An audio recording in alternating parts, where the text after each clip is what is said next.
Light के chapter में हमने पढ़ लिया है रिफ्रैक्शन यानी कि अपवर्तन। अपवर्तन का मतलब होता है कि जब प्रकाश की किरण एक माध्यम से दूसरे माध्यम में जाती है तो अपने पथ से थोड़ा सा डेविएट हो जाती है, थोड़ी सी विचलित हो जाती है, तो उसको हम बोलते हैं अपवर्तन। अब एक इसमें ऐड ऑन करेंगे हम कि लेटर सपोज कि ये कोई सरफेस है, this is the surface of two medium. ऊपर कोई एक दूसरा मीडियम है, लेटर सपोज एयर या ग्लास, या आप इसको कह सकते हैं मीडियम 1, और यहां पे हो जाएगा आपका मीडियम 2। ये दो मीडियम होता क्या है, जब भी प्रकाश की किरण एक मीडियम से दूसरे मीडियम में जा रही है, यहां पे जैसे सरफेस पे पहुंचती है, हम पता है कि इसको बोलते हैं हम पॉइंट ऑफ इंसिडेंस, आपतन बिंदु।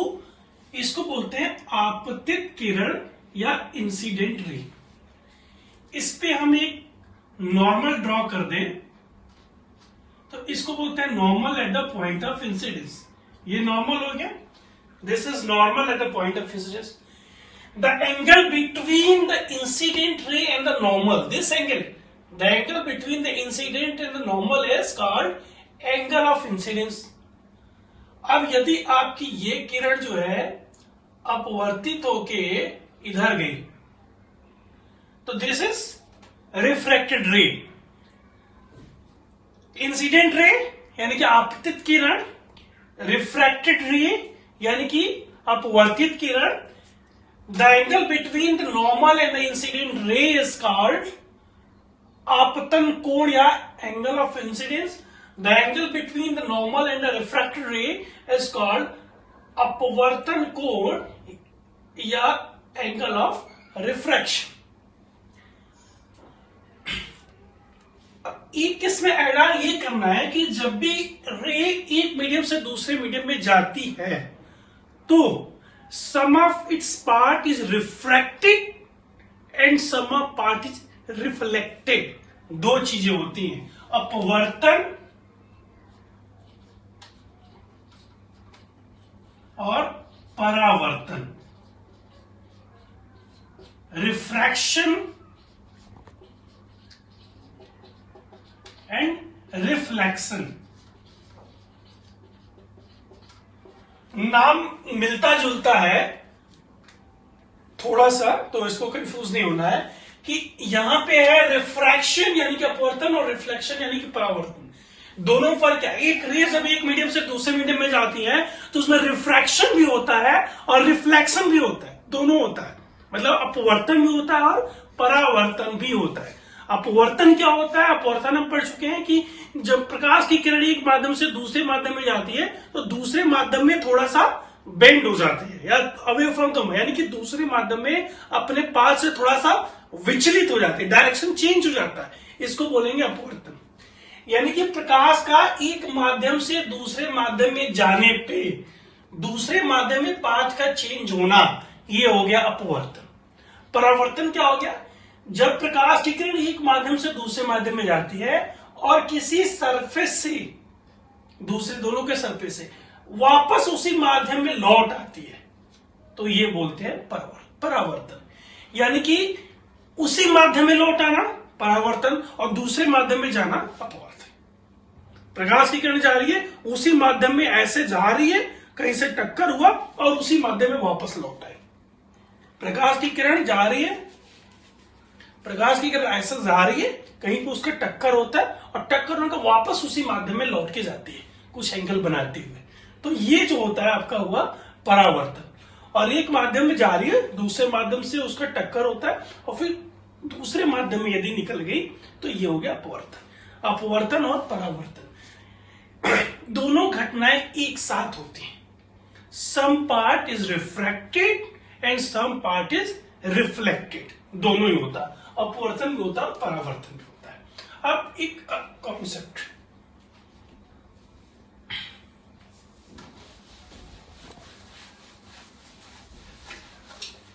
एब्सोल्यूट रिफ्रैक्टिव इंडेक्स क्या होता है? absolute refractive index. Absolute refractive index, you can say it from mu, is the speed of light in air or in vacuum upon speed of light in that medium. Absolute refractive index of any medium is the ratio of speed of light in air or in vacuum up to the speed of air or light in that medium. यानी कि यदि glass का refractive index absolute refractive index बना है तो glass का absolute refractive index होगा speed of light in air divided by speed of light in glass. यदि हमें वाटर का एब्सोल्यूट रिफ्रैक्टिव इंडेक्स जानना है तो हो जाएगा speed of light in air upon speed of light in water. Clear? अब लेट अस सपोज कि हमको जानना है रिफ्रैक्टिव इंडेक्स ऑफ, एक यहां पे समझिए 1μ2, इसको बोलते हैं refractive index of second medium with respect to the refractive index of the first medium. Refractive index of the second medium with respect to the refractive index of the first medium, ये हो जाएगा speed of light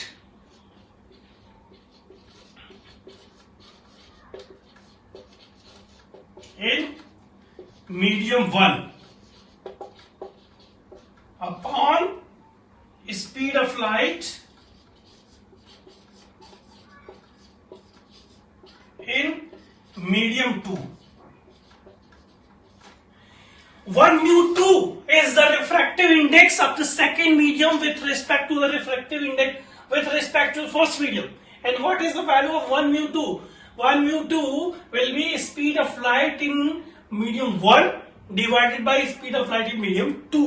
Similarly, यदि यहाँ पे आप इसको reverse कर दे, इसको यहाँ पे 1 कर दे और इसको यहाँ पे 2 कर दे, यानी कि refractive index of first medium with respect to refractive index of second medium, तो ये भी रिवर्स हो जाएगा यहाँ पे, यानी कि speed of light in medium 2 upon speed of light in medium 1। अब एक कॉन्सेप्ट यहां पे ये है कि अपवर्तन में यानी कि रिफ्रैक्शन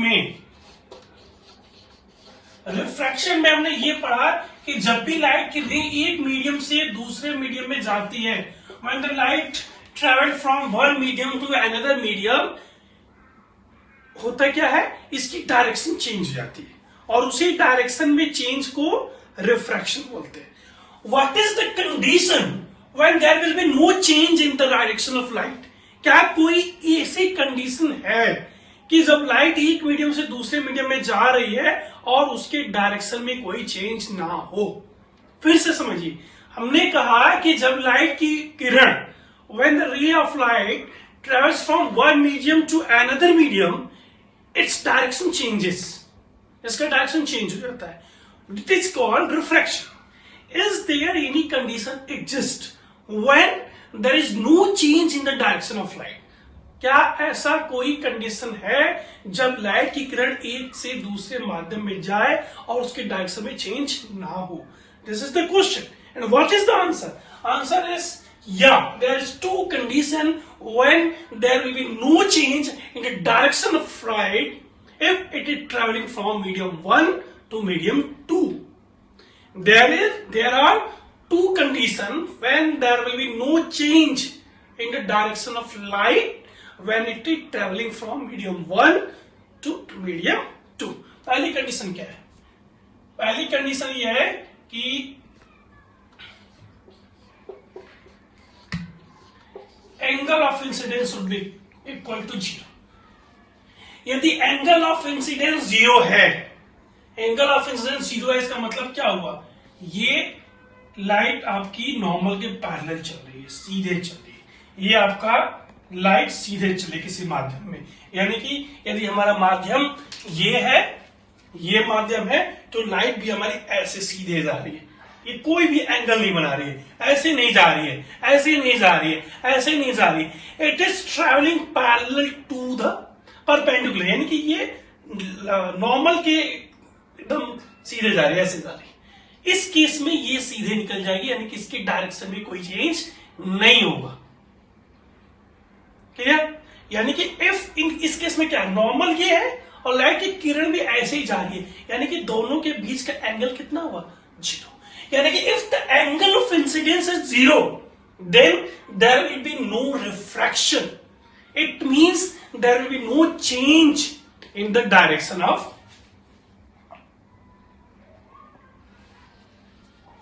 लाइट। सेकेंड कंडीशन ये है कि रिफ्रैक्टिव इंडेक्स ऑफ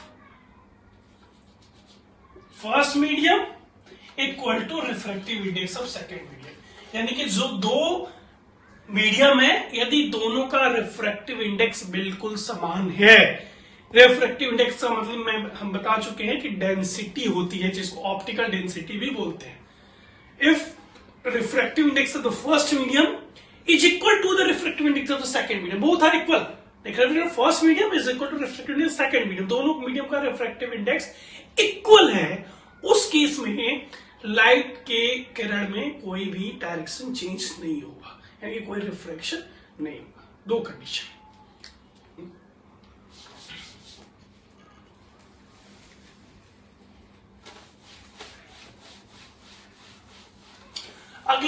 अगला चीज ये है कि रिफ्रैक्शन जो है किस किस चीज पे डिपेंड करता है, यानी कि रिफ्रैक्शन में क्या क्या चीजें चेंज होती हैं।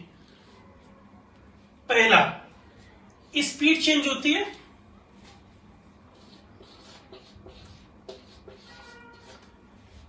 रिफ्रैक्शन होने पे लाइट में क्या क्या चेंज होता है। स्पीड चेंज होती है when the light travel from one medium to another medium and refraction happens, then speed change होगी।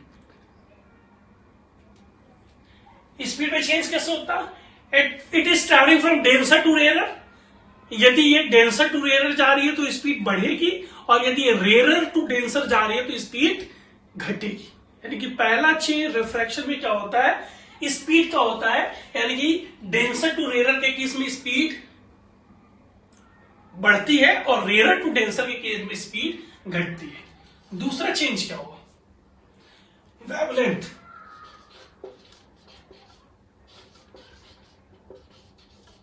वेवलेंथ में क्या चेंज होगा? हमको पता है C equal to n lambda, जहां पे लैम्डा क्या है? वेवलेंथ है, या V equal to n lambda. यदि स्पीड ऑफ लाइट की बात नहीं करेंगे, नॉर्मल वेलोसिटी करेंगे तो V, जहां पे एन फ्रीक्वेंसी है। फ्रीक्वेंसी चेंज नहीं होती एक मीडियम से दूसरे मीडियम में जाने पे।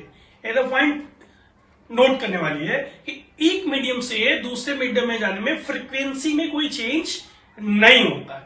यदि फ्रीक्वेंसी में चेंज नहीं होता है, इसका मतलब कि वेवलेंथ में चेंज होता है। यानी कि जब भी लाइट एक मीडियम से दूसरे मीडियम में जाती है तो स्पीड में चेंज होता है और वेवलेंथ में चेंज होता है।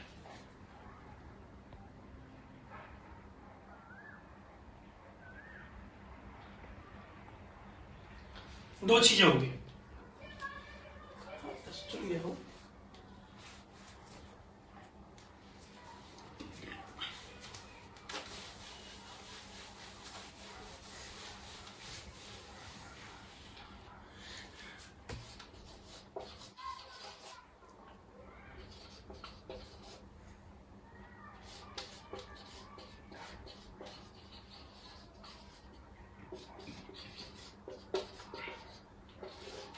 आईसीएससी 10th फिजिक्स के लाइट के चैप्टर में एक कॉन्सेप्ट आता है, सीबीएसई में भी है, बाकी है सारे बोर्ड में है, रियल इन अपीयरेंट डेप्थ। इसका मतलब क्या? उसका मतलब ये हुआ कि if any object placed in denser medium, if any object placed in denser medium is viewed from rare medium, यानी कि यदि कोई ऑब्जेक्ट डेंसर मीडियम में रखा है और उसको हम रेयर मीडियम से देख रहे हैं, जैसे कि डेंसर मीडियम हमका हो गया वाटर, जल, और रेयर मीडियम क्या हो गया? एयर। तो तो यदि वाटर में रखा है तो उसको एयर में देख रहे हैं हम, एयर में यानी कि हम बाहर खड़े हैं और कोई ऑब्जेक्ट जो है हमारा पानी में रखा है, पानी में रखे ऑब्जेक्ट को हम देख कहां से रहे हैं, एयर से देख रहे हैं। तो उसके लिए क्या कॉन्सेप्ट है वो समझिएगा कि when any object placed in denser medium is viewed from rare medium, object placed in denser medium is viewed from rarer medium, then its depth seems to be less than the actual depth। यानी कि यदि कोई object denser medium में रखा गया है और हम उसको रेयर मीडियम से देखते हैं तो हमें उसकी जो गहराई प्रतीत होती है वो उसके वास्तविक गहराई से कम होती है। यानी कि यदि उसकी गहराई 5 फीट है तो हमें वो 5 से कम होगी, इसी को बोलते हैं apparent depth। तो what is the concept real and apparent depth? When any object is placed in denser medium and it is viewed from rarer medium, then its depth seems to be less than its actual depth। होता क्या है समझिए, ये मान लीजिए कि water में, पानी में यहां पे कोई ऑब्जेक्ट रखा हुआ है, इसको O मानते हैं, यहां पे कोई ऑब्जेक्ट रखा है पानी में, हमको देखना है यहां से देखना है, यहां से दो रे निकलेंगी, एक रे यहां से सीधे चली गई, एक रे यहां से सीधे चली गई, एक रे यहां से ऐसे निकल रही है। This ray is traveling from water to air, traveling from water to air, water is denser, air is rarer, denser to rarer जा रही है, ये आपका नॉर्मल हो गया।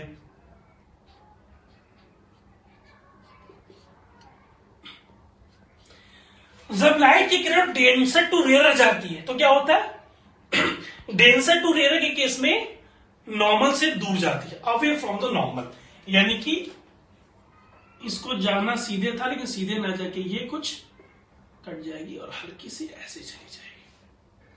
आपको आई को यहां बनाना पड़ेगा। अब इसको जरा सा पीछे मैच करते हैं,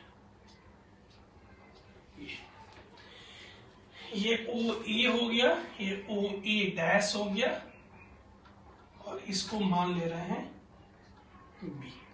यानी कि let us suppose an object is placed at O in water, one ray travelling goes towards O A, एक रे जो ओ से निकली वो सीधे चली गई, जो रे सीधे जाती है यानी कि एंगल ऑफ इंसिडेंस 0 है, और यदि एंगल ऑफ इंसिडेंस 0 है तो ये सीधे चली जाएगी, इसमें कोई भी रिफ्रैक्शन नहीं होगा। दूसरी रे इधर गई ओ ए डैश की तरफ, this is O A dash.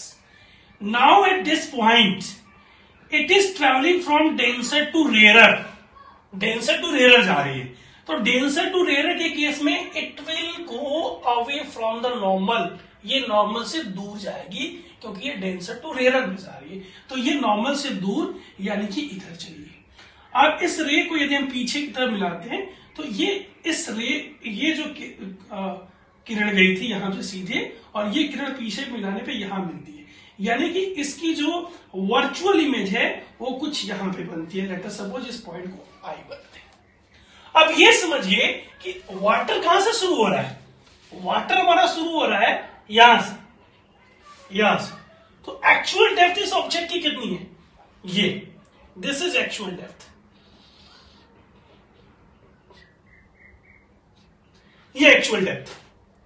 लेकिन लाइट की रे जो इधर की और इसको पीछे मिलाने पे ये इस रे को यहां पे इंटरसेक्ट करती है, तो जब हम यहां से देखेंगे, यहां के थ्रू ऑब्जेक्ट देखेंगे तो हमको ये वाली इमेज ना दिख के यहां पे ये इमेज इसकी दिखेगी, यहां पे, यहां से दो रे निकल रही है, एक रे सीधे निकल गई और दूसरी रे यहां से जाके रिफ्लेक्ट हो जाती है हमारी आंखों की तरफ, यहां जो आंख रखी हुई है उसकी तरफ यहां जाएगी। तो जब आंखों से ऑब्जेक्ट देखेंगे तो आंखों से जो किरण जा रही है इसको ऐसे सीधे करते हुए ये दोनों किरण आपस में इंटरसेक्ट करेंगी यहां पे, तो एक इमेज जो इसकी आभासी बनेगी, वर्चुअल इमेज बनेगी, वो यहां पे बनेगी। एक्चुअल इमेज की पोजीशन ये है और इमेज जो यहां से देखने पे दिखाई दे रही है वो ये है। अब इस एक्चुअल इमेज की डेप्थ कितनी है? इतनी। और जो इमेज हमको दिख रही है उसकी डेप्थ कितनी है? इतनी। यानी कि apparent depth is less than actual depth. Apparent depth is less than actual depth.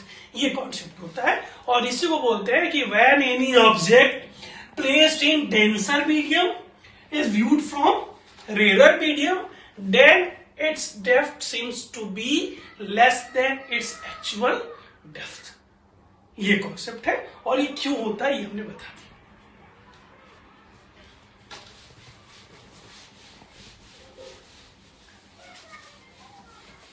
Next concept is total internal reflection या इसी को बोलते हैं हिंदी में पूर्ण आंतरिक परावर्तन। टोटल इंटरनल रिफ्लेक्शन या पूर्ण आंतरिक परावर्तन, इसका कॉन्सेप्ट समझिए।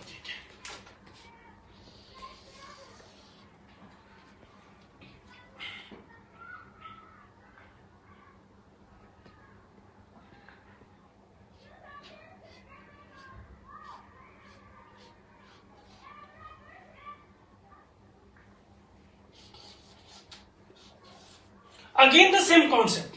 Let us suppose that a light ray travels from denser to rarer medium.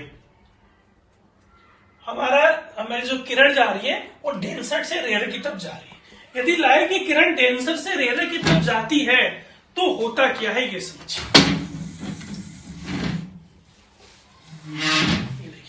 यहां पे ये लाइट की रे, लेट अस सपोज कि यहां से रे निकल रही इस पॉइंट से। अब इस पॉइंट से लाइट जा किधर रही है?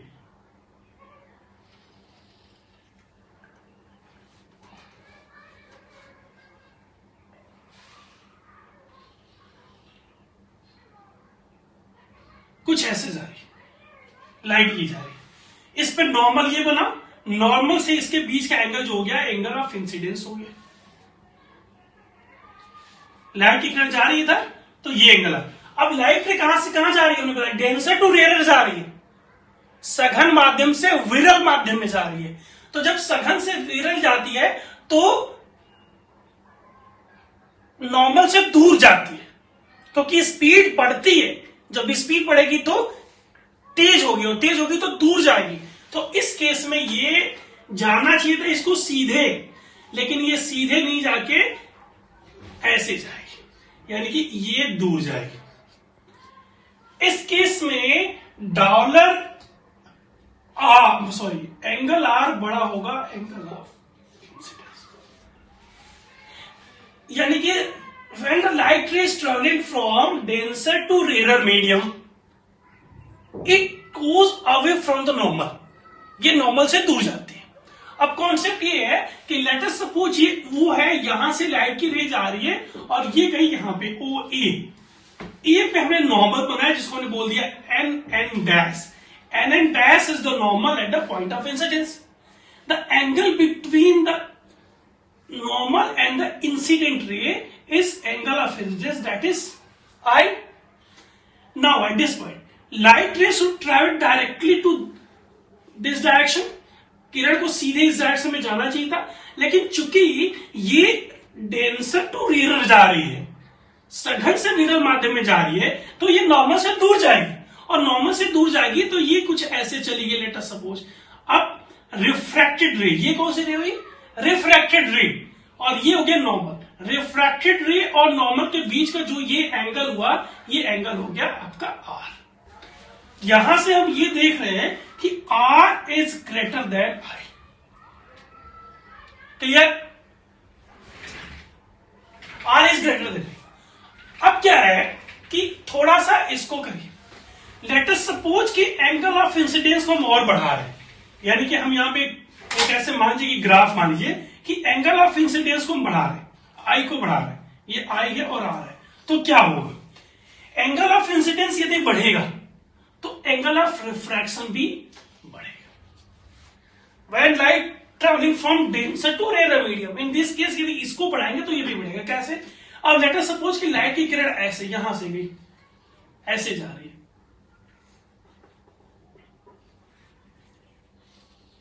ऐसे जा रही मान, अब ये इधर से गई, जब इधर से गई तो ये जो रिफ्रैक्टेड रे है ये नॉर्मल से और दूर जाएगा, ये ऐसे जाएगा। एंगल ऑफ इंसिडेंस अब ये हो गया। लेट अस सपोज कि एंगल ऑफ इंसिडेंस थोड़ा सा और बढ़ा गया, लाइट यहां से जा रही है, अब ये नॉर्मल से और दूर जाएगी, यानी कि लेट अस सपोज ये कुछ यहां से गया, यानी कि जैसे जैसे एंगल ऑफ इंसिडेंस बढ़ रहा है, as soon as the angle of incidence is increasing, the angle of refraction also increases when the light traveling from denser medium to rarer medium. Now a situation come, एक स्थिति ऐसी आती है कि let suppose ये आपकी light की रे आ रही है, ये आपका एंगल ऑफ इंसिडेंस है, और उस केस में ये रिफ्लेक्टेड रे ऐसे चली गई, सीधे ऐसे चली गई, यानी कि इस केस में एंगल ऑफ रिफ्रैक्शन जो हो गया वो हो गया आपका 90 डिग्री। इस एंगल को बोलते हैं आईसी, यानी कि क्रिटिकल एंगल। इस एंगल को क्या बोलते हैं? Critical angle. क्रिटिकल एंगल, तो क्रिटिकल एंगल क्या है? Critical angle is the special case of angle of incidence when the angle of refraction is 90 degree. फिर से समझाएं। Let us suppose कि light rays traveling from denser to rarer medium. In this case, light travels away from the normal. इस case में light normal से दूर जाएगी। Let us suppose कि एक लाइट की किरण यहां से यहां आ रही है, यहां के बाद ये कहां जाएगी? डेंसर टू रेयर जाएगी। डेंसर टू रेयर जाने का मतलब नॉर्मल से दूर जाएगी। लाइट की किरण को जाना ऐसे सीधे था, लेकिन ये नॉर्मल से दूर होते हुए यहां पे चली गई, यानी कि इस केस में आपका एंगल ऑफ इंसिडेंस ये हो गया और एंगल ऑफ रिफ्लेक्शन ये हो गया। अब यदि हम एंगल ऑफ इंसिडेंस को बढ़ा रहे हैं, यानी कि लाइट की किरण यहां से ना पास होगी, यहां से जा रही है, तो उस केस में एंगल ऑफ ये और बढ़ेगा, नॉर्मल से और दूर जाएगी। फिर हमने इस एंगल को और बढ़ा दिया यहां पे, तो ये रिफ्रैक्टेड नॉर्मल से और दूर जाएगी, यहां आ गई। तो जैसे जैसे हम एंगल ऑफ इंसिडेंस को बढ़ाएंगे, एंगल ऑफ रिफ्रैक्शन बढ़ता जाएगा। एज सुन है the angle of incidence increases, angle of refraction also increase, दोनों बढ़ता जाएगा।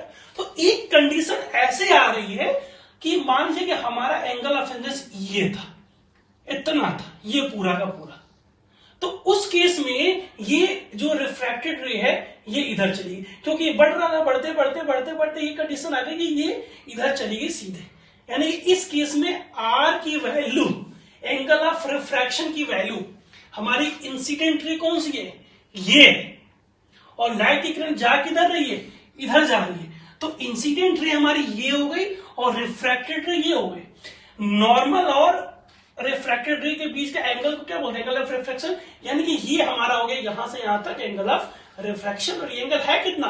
90 डिग्री। तो जब एंगल ऑफ रिफ्रैक्शन 90 डिग्री है, उस केस में एंगल ऑफ इंसिडेंस की जो वैल्यू है उसी को हम बोलते हैं क्रिटिकल एंगल, यानी कि critical angle is the angle of incidence. Critical angle is the angle of incidence when angle of refraction is equal to 90 degree. Clear? यानी कि critical angle is the angle of incidence for a given pair of media where angle of refraction is equal to 90 degree. और ये हो कैसे रहा है? जैसे जैसे आप एंगल ऑफ इंसिडेंस बढ़ाते जा रहे हो, एंगल ऑफ रिफ्रैक्शन बढ़ता जा रहा है। एक कंडीशन ऐसी आ रही है कि एंगल ऑफ रिफ्रैक्शन 90 डिग्री के बराबर हो गया। जब एंगल ऑफ रिफ्रैक्शन 90 डिग्री के बराबर हो गया, उस केस में जो एंगल ऑफ इंसिडेंस की वैल्यू है उसको हम क्रिटिकल एंगल बोलते हैं, उसको आईसी से डिनोट करते हैं। अब इसी पे एक सिचुएशन हल्का सा बस कंफर्म हो जाए। अभी के केस में एंगल ऑफ इंसिडेंस ये हो गया, ये लाइट की किरण जा रही है और रिफ्रैक्टेड रे हमारी इधर जा रही है, ये लाइट रे जा रही है और हमारी रिफ्रैक्टेड रे इधर जा रही है। क्लियर? अब हम एंगल ऑफ इंसिडेंस को थोड़ा सा और बढ़ाते हैं, यानी कि लाइट रे ऐसे पास हो रही है, ऐसे पास हो रही है, ये एंगल ऑफ इंसिडेंस हमारा और बढ़ गया। जब एंगल ऑफ इंसिडेंस और बढ़ गया तो लाइट की किरण हमारी पहले यहां से जा रही थी, फिर यहां से, फिर यहां से, फिर यहां से बढ़ती जा रही है।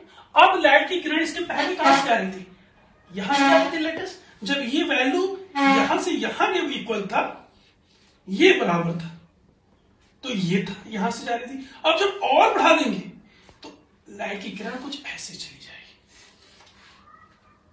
यानी कि इस केस में लाइट दूसरे मीडियम में नहीं गई बल्कि उसी मीडियम में वापस आ गई। इसी कंडीशन को बोलते हैं टोटल इंटरनल रिफ्लेक्शन, यानी कि when the angle of incidence, यहां तक एंगल ऑफ इंसिडेंस, यहां तक एंगल ऑफ इंसिडेंस की वैल्यू क्या थी, क्रिटिकल एंगल के बराबर थी।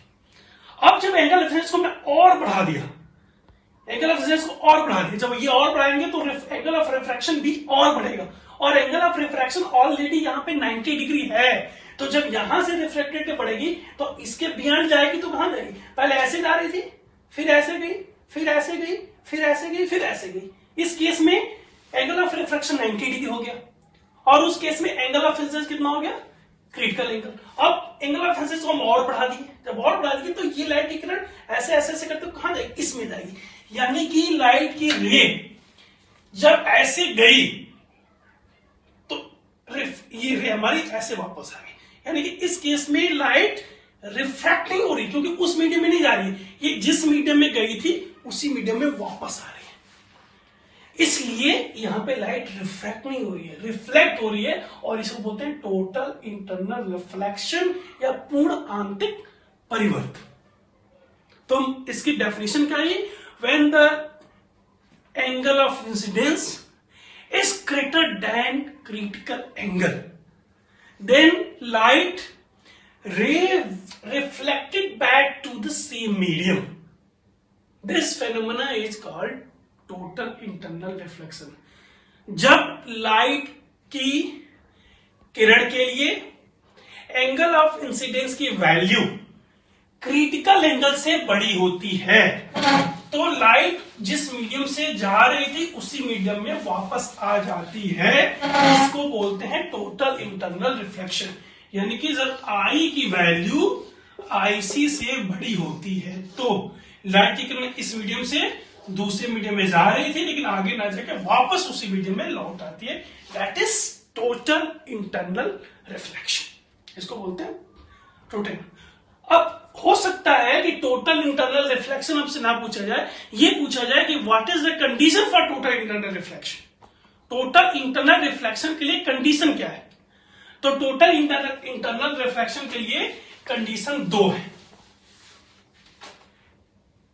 There are 2 condition, first and second. एक तो हो गया टोटल इंटरनल रिफ्लेक्शन की डेफिनेशन हमसे पूछी जाए, और दूसरी पूछी जाए कि what is the condition for total internal reflection. तो फर्स्ट कंडीशन ये कि light should travel from denser medium to rare medium, प्रकाश की किरण सघन से विरल माध्यम में जानी चाहिए। दूसरी है angle of incidence critical angle से